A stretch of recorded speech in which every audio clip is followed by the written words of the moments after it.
రేవంత్ రెడ్డికి ఎదురొడ్డి కొండా family open గా కత్తులు దూయటం వెనుక ఉన్న అసలు కారణమేంటి?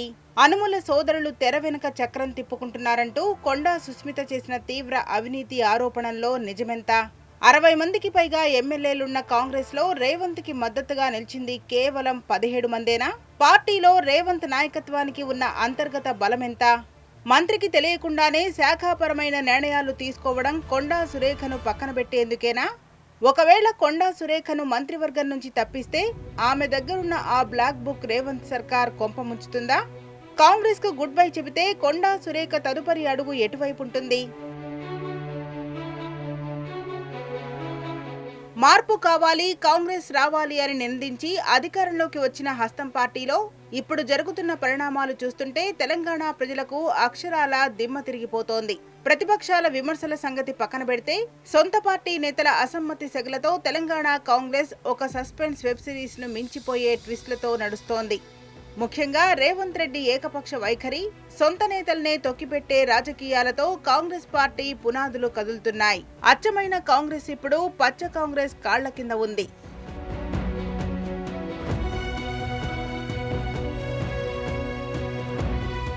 వరంగల్ రాజకీయంలో తనదైన ముద్ర వేసిన కొండా కుటుంబానికి రేవంత్ రెడ్డికి మధ్య మొదలైన కోల్డ్ వార్ ఇప్పుడు రోడ్డున పడింది. గతంలో ఓఎస్డీ కాల్పుల వ్యవహారం నుంచి ఢిల్లీ పెద్దలు కల్పించుకుని కుదిర్చిన సయోధ్య కేవలం తాత్కాలికమేనని తేలిపోయింది. తాజాగా కొండా సురేఖ కూతురు సుస్మిత నేరుగా రేవంత్ రెడ్డిపై పేల్చిన ఆటం బాంబు గాంధీ భవన్ పునాదుల్నే కదిలించింది. పరకాల టికెట్ ప్రకటించడానికి రేవంత్ రెడ్డి ఎవరు? ముఖ్యమంత్రి అయితే కళ్లు నెత్తికెక్కాయా అని సొంత మంత్రి కుటుంబమే ప్రశ్నించడం రేవంత్ నాయకత్వ వైఫల్యానికి పరాకాష్ట. ప్రజాస్వామ్యం కలిగిన పార్టీగా చెప్పుకునే పార్టీలో సీఎం అంటే చారులో కరివేపాకులా మారిపోయాడు. ఎమ్మెల్యేలు, మంత్రులు రేవంత్ ను అస్సలు లెక్క చేయటం లేదని రాష్ట్రమంతా కోడై కూస్తోంది.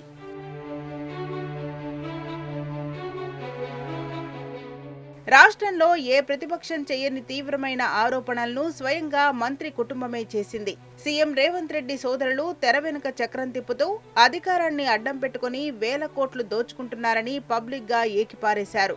ఇందిరమ్మ రాజ్యంలో పేదలను ఇబ్బందులు పెట్టడం, కోట్ల విలువైన భూములను కబ్జాలు పెట్టడమే లక్ష్యంగా రేవంత్ అండ్ గ్యాంగ్ పనిచేస్తోందని సొంత పార్టీ నేతలే చెబుతున్నారు. అంతేకాదు, కోమటిరెడ్డి రాజగోపాల్ రెడ్డి లాంటి లీడర్లు సైతం ఈ కాంగ్రెస్ పాలనలో అవినీతి రాజ్యమేలుతుందని, అందరి చిట్టాను బయటపెడతారని బహిరంగంగా చెప్పారు. ఇలాంటి ఆరోపణలు వస్తే సీఎంకు అండగా నిలిచింది ఎంతమందో తెలుసా? కేవలం 17 మంది ఎమ్మెల్యేలు మాత్రమే. అవును, 60 మందికి పైగా ఎమ్మెల్యేలున్న కాంగ్రెస్ పార్టీలో సీఎంకు దక్కిన ఇంటర్నల్ సపోర్ట్ ఎంతో ఈ 17 మంది సంఖ్యే తేటతెల్లం చేస్తోంది.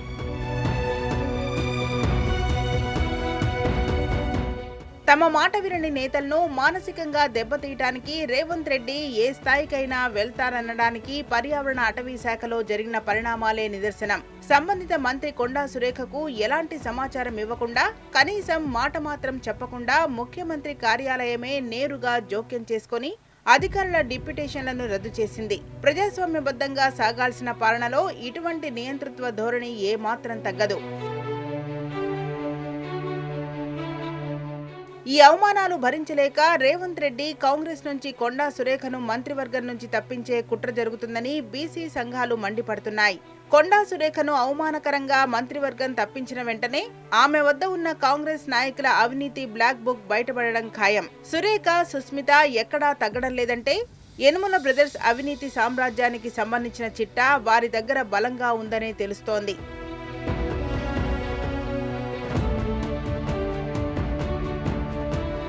ప్రజాపాలన పేరుతో పీఠమెక్కిన కాంగ్రెస్ సర్కార్ ఎవరి ఆధిపత్యం కోసం వారు చేసుకుంటున్న ఈ ఆరితేరిన కొట్లాటలతో ప్రజా సంక్షేమాన్ని పూర్తిగా గాలికొదిలేసింది.